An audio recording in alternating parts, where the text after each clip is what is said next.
Jai Hind students.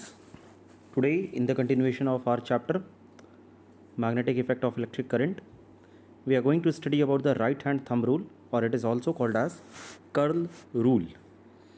So basically what we have to do is just place your right hand and points the thumb towards the current I.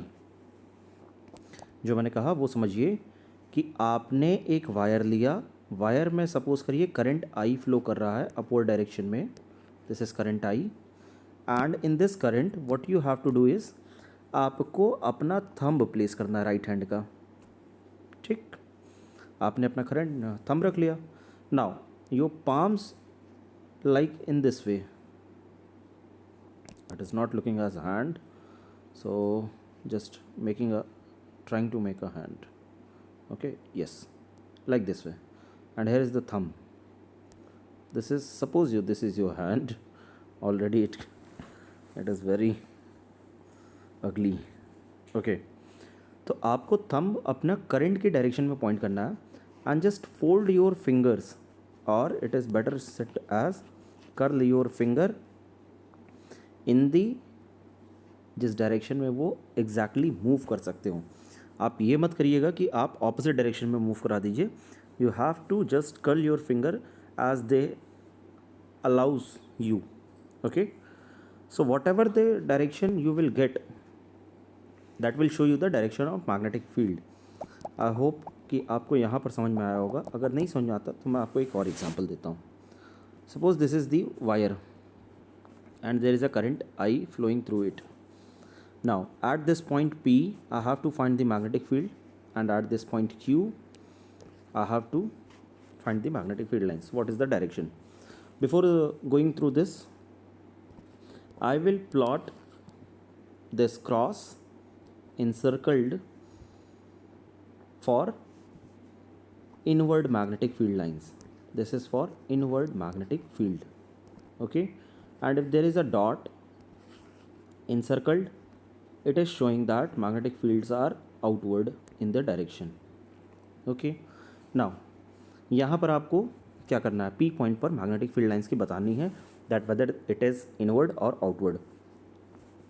तो आप करेंगे क्या, आप अपना एक right hand लीजिए, thumb को आप पॉइंट करिए in the direction where it is showing कि करंट कहाँ से ओरिजिनेट होकर कहाँ जा रही है.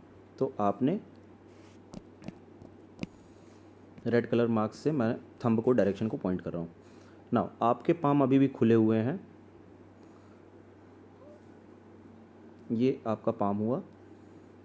Okay, now curl your finger. तो जब आप इसको कर्ल करेंगे तो पॉइंट पी पर ये इनवर्ड जा रहा है. That means in my screen it is going inward. So the direction of magnetic field at the point P is perpendicular inward in the direction. अगर सेम चीज़ में अगर मैं पॉइंट क्यू क्लिक करूँ तो यहाँ पर मुझे क्या पता चलता है, आपका हाथ का ओरिएंटेशन चेंज हो जाएगा. Now what you have to do is just place your thumb in the direction of current and आपके हाथ की पोजीशन ये हो जाएगी. ठीक है, कुछ ऐसा. नाउ अब जब आप इसको इनवर्ड या इसको जब कर्ल करेंगे तो आपको दिखाई पड़ेगा कि फिंगर्स आपकी बाहर की ओर आ रही हैं.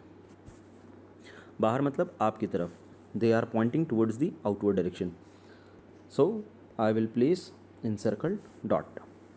So this is the basic rule of finding magnetic field when you are holding a current carrying wire. This rule is known as right hand thumb rule. Okay, so again मैं इसकी definition पढ़ देता हूँ. कभी कभी ऐसा होता है कि आपको एग्ज़ाम में लिखने को भी आता है.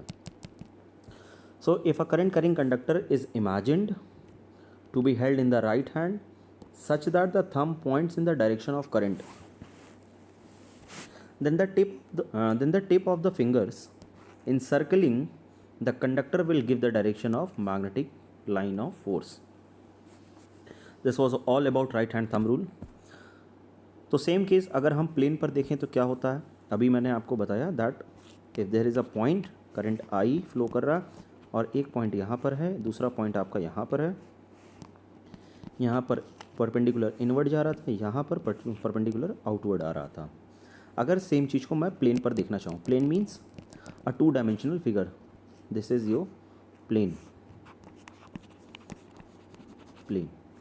ओके, नाउ जब आप यहाँ पर वायर को ऐसा रखा आपने, and you hold your wire such that your fingers and thumb is pointing towards the current, and fingers को जब आप इंसर्कल करेंगे तो आपकी फिंगर्स ऐसे कुछ आएंगी, इस डायरेक्शन में मूव करेंगी और ये ऐसा पूरा कर्व बनाएंगी। ये बिल्कुल सेम बात है जो मैंने अभी आपको बताया। यहाँ पर परपेंडिकुलर आउटवर्ड आ रहा था वायर का, जिसको मैंने पॉइंट क्यू नाम दिया था, और यहाँ पे परपेंडिकुलर इनवर्ड आ रहा था, जिसको मैंने पी नाम दिया था। जब आप ये सर्कल पूरा बनाएंगे तो आप देखेंगे कि आपका जो मैग्नेटिक फील्ड लाइंस है वो कुछ ऐसा ट्रैवल कर रही हैं। दैट मीन्स अगर आप इसका टॉप व्यू देखेंगे, टॉप व्यू मीन्स आप यहाँ से देख रहे हैं बिल्कुल टॉप से, तो आपको ऐसा लगेगा that there is a circle and there is a something direction of magnetic field lines are like anticlockwise. Okay, same phenomena मैंने आपको कहा था जब आपने ऑस्टर्ड एक्सपेरिमेंट पढ़ा था। ऑस्टर्ड एक्सपेरिमेंट में ये कहा गया था कि when you changes the direction of current there is a effect of magnetic field lines which are producing, जो मैग्नेटिक फील्ड लाइंस होती है उनकी भी डायरेक्शन चेंज होती है। तो आपने यहाँ पर वायर को ऐसा इन्वर्टेड कर लिया। Now the current is flowing from point P to point Q। Okay, फिर से आपको राइट हैंड थंब रखना पड़ेगा in the direction of current. तो ये आपने अपने राइट हैंड को ऐसा अलाइन किया कि इन द डायरेक्शन ऑफ करंट आपका थंब पॉइंट हो रहा था। तो जब आप यहाँ पर देखेंगे अब, तो यहाँ पर होगा कि परपेंडिकुलर इनवर्ड आएगा और यहाँ पे परपेंडिकुलर आउटवर्ड आएगा। आप करके देखिए, आपको समझ में आ जाएगा। ओके, सो बेसिकली यही टॉपिक है, इट्स अ टॉपिक। अब इसके ऊपर आप जितनी प्रैक्टिस कर लेंगे ये आपके ऊपर है। कुल मिला के अगर मैं इसका टॉप व्यू बनाऊँ तो यहाँ पर मुझे क्या दिखाई देगा, एक सर्कल जिसमें magnetic field lines clockwise direction में होंगी। Okay, this is phenomena is known as magnetic field lines due to a current carrying conductor, and the direction of magnetic field lines are guided by right hand thumb rule. Okay, direction of B is determined by right hand screw rule भी बोलते हैं, right hand thumb rule भी बोलते हैं, curl finger, right hand curl finger भी बोलते हैं, जिससे भी आप समझ में आ जाए। 2-3 नाम है, synonyms हैं, they are or each other.